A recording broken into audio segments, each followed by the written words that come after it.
पुण्यामध्ये माती गणपती आहे, मोदी गणपती आहे.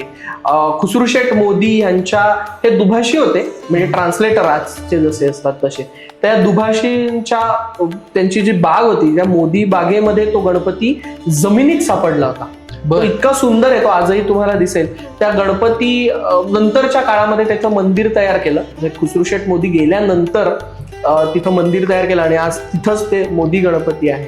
माती गणपती सिद्धिविनायक आहे, उजव्या सोंडेचा गणपती आहे. मातीपासून तयार झालेला गणपती असं मानतो आपण त्याला.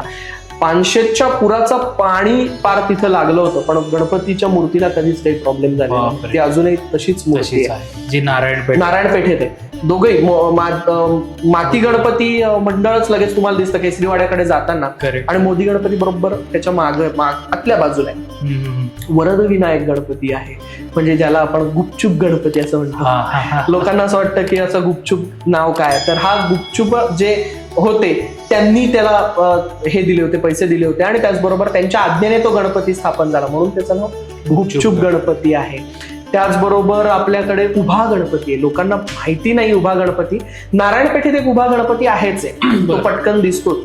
पण सगळ्यात महत्वाचं म्हणजे सारसबागेला आपण जातो तळ्यातल्या गणपतीला, ह्याच्या बरोबर समोरच्या बाजूला जे नवलोबानाथ आहे तिथं एक उभा गणपती आहे.